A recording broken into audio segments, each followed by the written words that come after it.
नमस्कार, वंदे मातरम, जय हिंद। दोस्तों, आपके सपनों का अपना परिवार धैर्य एजुकेशन क्लासेज में आप सभी का तहे दिल से स्वागत है। तो आइए आज स्टार्ट करते हैं एनसीईआरटी पैटर्न पर आधारित Vidya question bank class 10 social science subject को। आपको बता दें कि इस चैनल के माध्यम से 10 to 12 बोर्ड एग्जाम प्रिपरेशन 2021 की तैयारी बिल्कुल फ्री, देसी शुद्ध भाषा में राष्ट्र हित में कराया जाता है मेरे प्यारे बच्चों। तो अभी तक आपने मेरे चैनल को सब्सक्राइब नहीं किया है तो प्लीज़ मेरे चैनल को सब्सक्राइब कर लीजिए, ताकि बोर्ड एग्जाम से पहले जो भी वीडियो अपलोड हो सबसे पहले आपको मिले। तो चलिए हम स्टार्ट करते हैं आज महत्वपूर्ण विद्या क्वेश्चन बैंक के कुछ चुनिंदे प्रश्नों को, जो बोर्ड एग्जाम 2021 के लिहाज से सबसे इंपॉर्टेंट होने वाले हैं। ठीक है, तो यहाँ पर हम देख पा रहे हैं मेरे प्यारे बच्चों, फर्स्ट नंबर क्वेश्चन जो 2 अंक में आने वाले प्रश्न हैं मेरे प्यारे बच्चों, अति लघु उत्तरीय टाइप्स के प्रश्न, उनके बारे में। ठीक है, यहाँ पर पहला नंबर क्वेश्चन दिख पा रहे हैं कि बहुत ही अच्छा प्रश्न है कि कह रहा है कि भारत का सबसे लंबा राष्ट्रीय राजमार्ग कौन है। ठीक है, आपसे पूछेगा कि भारत का सबसे लंबा राष्ट्रीय राजमार्ग कौन है, इसकी लंबाई और उससे जुड़ी कह रहा है जुड़ने वाले नगर कौन कौन से हैं मेरे प्यारे बच्चों। तो बिल्कुल आपको 2 मार्क में ही इसका आंसर देना होगा, ज़्यादा लिखने की कोई आवश्यकता नहीं है बड़ा, क्योंकि अति लघु उत्तरीय टाइप्स के प्रश्न हैं मेरे प्यारे बच्चों। 32 से 35 यानी लगभग वर्ड लिख लेंगे, इसमें आपका काम फाइनल हो जाएगा। ठीक है, लेकिन वह वर्ड लिखेंगे जो आपके मतलब सटीक आंसर दे सके। ठीक है, तो यहाँ पर देख पा रहे हैं हम कि इसका विद्या क्वेश्चन बैंक का आंसर कि राष्ट्रीय राजमार्ग 7, समझ रहे ना, यानी राष्ट्रीय राजमार्ग 7 जो है वो क्या है, तो सबसे बड़ा मतलब राजमार्ग है। ठीक है, अब 44 कह रहा है कि यहाँ पर दे रहा है कि सर्वाधिक लंबा राजमार्ग है, जो कह रहा है कि 2369। ठीक है, 2369 किमी लंबा है। यह वाराणसी को जबलपुर, देखिए ध्यान से देखिए, वाराणसी को जबलपुर यानी नागपुर हैदराबाद बेंगलुरु, कह रहा है कि मदुरई के रास्ते कन्याकुमारी से जोड़ता है। समझ में आ रहा है, बस आपसे यही आपको बताना होगा मेरे प्यारे बच्चों। तो बस एक बार इस माध्यम से तैयारी कर लीजिए, उसके बाद लास्ट में परीक्षा देने से पहले आप 2 दिन पहले एक बार आप पुनः निकाल करके मेरी विद्या क्वेश्चन बैंक को, और उसके बाद से सरसरी नजरों द्वारा एक बार देख लीजिएगा, आपका पूर्तिया कंप्लीट हो जाएगा। ठीक है, तो बस इतना कंप्लीट हो गया। अब चलते हैं हम सेकंड नंबर प्रश्न की ओर मेरे प्यारे बच्चों। सेकंड नंबर प्रश्न क्या है, तो यहाँ पर देख पा रहे हैं कि प्रधानमंत्री ग्रामीण सड़क योजना के तहत क्या प्रस्ताव है। समझ रहे हैं, यानी प्रस्ताव पूछ रहा है आपसे कि क्या क्या प्रस्तावित है। ठीक है, तो कह रहा है इस सड़क परियोजना के तहत देश के प्रत्येक गांव को प्रमुख शहरों से पक्की सड़कों द्वारा जोड़ना प्रस्तावित है। ठीक है, तो आपसे पूछा जाएगा कि प्रधानमंत्री ग्रामीण सड़क परियोजना के तहत क्या प्रस्ताव है, तो आप बस इतना ही बताइएगा कि इस परियोजना के तहत यानी गाँव के जो गाँव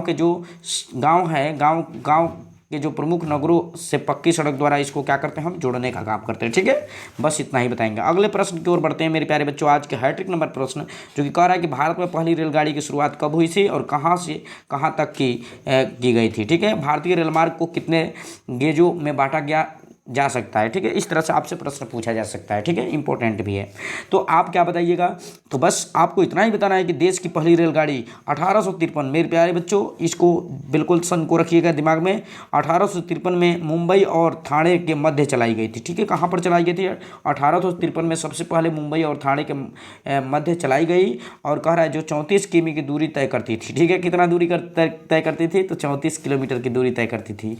भारतीय रेलमार्ग कह रहा है कि रेलमार्ग को 3 गेजों में या ब्रॉन्ज गेज, बड़ी लाइन, मीटर गेज छोटी लाइन और नैरो गेज में बांटा गया है। यानी कहने का मतलब ये है मेरे प्यारे बच्चों कि 3 चीज़ों को आप बस, यानी देखिए यहाँ गेजों के ब्रांड गेज में, ठीक है, यानी बड़ी लाइन, मीटर, उसके बाद छोटी लाइन। ठीक है, इस तरह से गेजों में बांटा गया है। ठीक है, अब आगे बढ़ते हैं चौथे नंबर प्रश्न की ओर मेरे प्यारे बच्चों। समय न बर्बाद करते हुए आपको बस, क्योंकि एग्जाम आपका कुछ ही दिन बचा है, तो यहाँ पर दे रहा है कि भारत में आयात होने वाली वस्तुओं के नाम लिखिए। भारत में आयात होने वाली वस्तुओं के नाम लिखिए। तो भारत में आयात होने वाली वस्तुओं में पेट्रोलियम, मेरे प्यारे बच्चों आपके देश में पेट्रोलियम ज़्यादा मात्रा में उत्पन्न नहीं होता है, इसलिए मंगाना पड़ता है दूसरे देश से। ठीक है, कह रहा है पेट्रोलियम, कर उत्पादन, मोती व बहुमूल्य रत्न, यानी ये सब बाहर से आता है। अकार्बनिक रसायन, कोयला, मशीनरी, उर्वरक यानी वनस्पति तेल, छपाई मशीनें आदि, ये सब के सब क्या है मेरे प्यारे बच्चों, आयात होता है इसका। ठीक है, आगे बढ़ते हैं मेरे प्यारे बच्चों बस अगले नंबर प्रश्न की ओर। अगला नंबर प्रश्न क्या है, भारत द्वारा निर्यात की जाने वाली वस्तुओं के नाम लिखिए। तो भारत द्वारा निर्यात की जाने वाली वस्तु यानी कौन कौन सी वस्तु ऐसी है जो दूसरे देशों में भेजा जाता है, यानी भारत में उसका उत्पादन बहुत ही ज़्यादा मात्रा में होता है। ठीक है, है।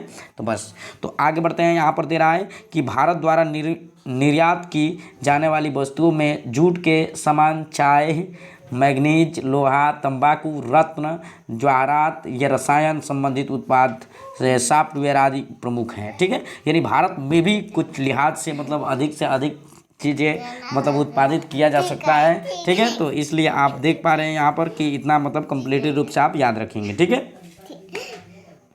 अब देखिए आगे बढ़ते हैं इसमें 6 नंबर प्रश्न की ओर। संचार के साधन कौन कौन से हैं? ठीक है, देखिए ध्यान दीजिए, यहाँ पर प्रश्न ये संचार के साधन, बस आपको थोड़ा सा समझ में आ जाएगा, आप हल कर लेंगे। संचार के साधन क्या है तो आप जानते ही हैं। संचार के साधनों में रेडियो, दूरदर्शन, डाक तार, इंटरनेट, चलचित्र, समाचार पत्र, पत्रिकाएं, टेलीफोन, मोबाइल आदि, ये सब क्या है मेरे प्यारे बच्चों, संचार के क्या है, साधन है। अगले नंबर प्रश्न की ओर हम बढ़ते हैं मेरे प्यारे बच्चों। जो आखिरी इस चैप्टर का प्रश्न है मेरे प्यारे बच्चों, भारत में वायु परिवहन व राष्ट्रीयकरण कब किया गया था?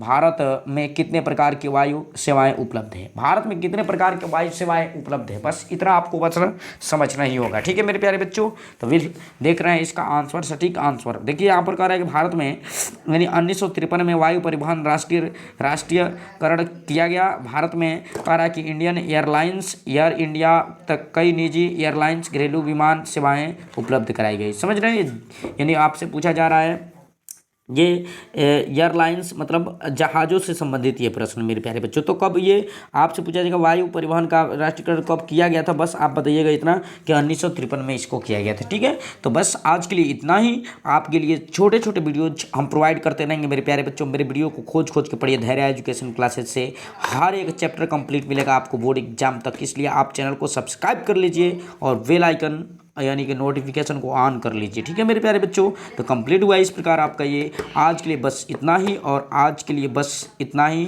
और इस समय हमको दीजिए इजाज़त ताकि अगले वीडियोज को हम बना सकें। ठीक है, तो बस बहुत बहुत धन्यवाद मेरे वीडियो को वॉचिंग करने के लिए, देखने के लिए मेरे प्यारे बच्चों।